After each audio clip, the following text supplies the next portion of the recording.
bien bonjour à toutes et à tous, aujourd'hui nous nous retrouvons dans une toute nouvelle vidéo où je vais vous présenter comment nous pouvons faire un couteau, que ce soit en bois ou en acier.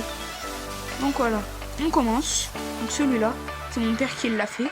Donc comment il a pu le faire en bois? Enfin même moi aussi je sais faire le couteau aussi. Comment il a pu le faire en bois? Alors je vais vous expliquer à ma manière. Donc tout d'abord, là c'est un morceau de planche qui a été découpé, bien sûr. Voilà, normalement on fait cette taille. Donc je vais poser mon couteau et je vais vous montrer qu'est-ce qu'il faut faire tout d'abord. Donc d'abord, normalement ça c'est desserré. Donc je vais vous montrer ce qu'il faut faire dans 2 secondes. Voilà, je vais quand même vous montrer les détails. Donc ça on pose ça ici et je vais vous poser vous aussi. Voilà, non, de ce côté, voilà comme ça. Donc là, je vais prendre ça. Vous pouvez le voir. Ça, je vais le poser. Ensuite, je vais faire comme ça. Ensuite, qu'est-ce que vous voulez faire? Vous voulez le faire le couteau. Donc vous avez, par exemple, vous allez dessiner, par exemple, vous allez prendre votre couteau que vous voulez faire. Et qu'est-ce que vous allez faire? Vous allez le poser ici et vous allez dessiner. Voilà. À moins que vous voulez un carambi, par exemple, un carambi. Et ben vous l'imprimez, du coup, vous imprimez le carambi. Et puis ensuite, vous le collez. Ensuite, vous passez autour. Ensuite, vous le décollez. Et ensuite, qu'est-ce que vous allez faire? Vous allez me dire, on prend ça. Et qu'est-ce qu'on fait? Eh bien, on coupe. Et puis voilà. Donc, une fois que vous avez coupé ça, qu'est-ce que vous allez faire? Donc, vous enlevez ça. Du coup, ça a un peu la forme d'un couteau. Ensuite, pour que ça ait plus la forme d'un couteau et pour qu'il soit bien poncé, vous allez prendre une ponceuse de ce genre là, les amis. Et voilà, donc de ce genre là, vous mettez le disque de l'autre côté.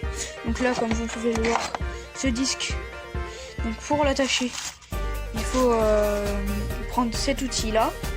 Donc voilà, comme vous pouvez le voir, cet outil là, pour bien qu'il rentre. Donc surtout faites bien attention à vos doigts, parce que je vous dis que si vous prenez ça dans les doigts, vous aurez plus qu'un devant vous. En tout cas. Donc voilà, les amis, et du coup, et ben, comme vous pouvez le voir, vous accrochez ça soit dans un truc comme ça, ou soit dans un autre truc, mais je sais plus comment ça s'appelle. Je me rappelle vraiment plus. Donc voilà comment on fait. Maintenant, je vais vous expliquer comment on fabrique un vrai couteau. Un vrai de chez vrai couteau. Par exemple, comme celui-ci. Par exemple, celui-là, comment il a pu être fabriqué? Donc, attendez, je le repose. Vous pouvez le voir, là, il y a beaucoup de couteaux quand même. Qu'on fabrique un peu souvent. Donc voilà. Donc là, comme vous pouvez le voir. Du coup, je vous ai montré le couteau. Qu'est-ce que vous allez faire? Vous allez prendre... Déjà, il faut avoir le matériel. Donc, il faut prendre une grande plaque d'acier. Donc, comme je vous ai dit, une grande plaque d'acier. Et qu'est-ce que vous allez faire avec cette grande plaque d'acier? Vous allez faire pareil que quand je vous ai dit, vous allez dessiner. Soit vous prenez un vrai couteau, soit vous prenez un à imprimer. Ensuite, qu'est-ce que vous faites? Vous allez prendre une disqueuse. Mais qu'est-ce que ça va vous servir, ces disqueuses?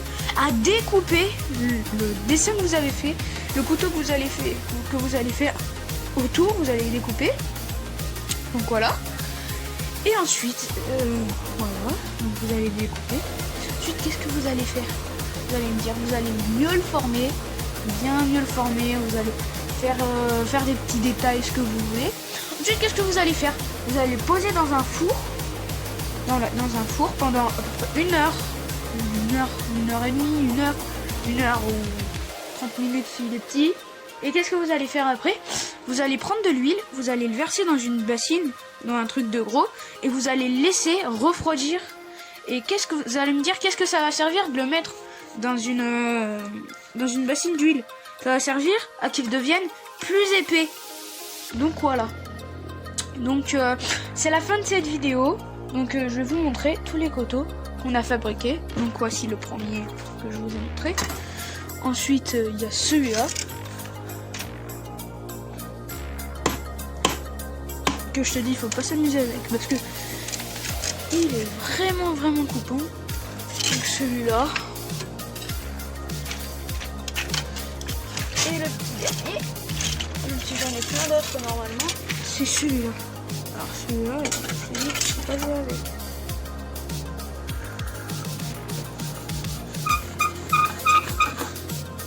Voilà, comme tu as vu. Comme tu as pu le constater, il fait quand même un peu de traces. Donc voilà. Donc, par exemple, pour vous entraîner, vous pouvez prendre des carambis. Fabriquer des carambis, c'est ce que je vous conseille le plus de faire. Donc voilà, la preuve que ça a été fait à la main. C'est ce petit bout de bois qui a été fait. Donc voilà. Et voilà, ici c'est avec la scie. Donc voilà ces traces. Donc au revoir à toutes et à tous. Et je vous dis bon boulot parce que pour fabriquer, c'est pas super simple. Au revoir.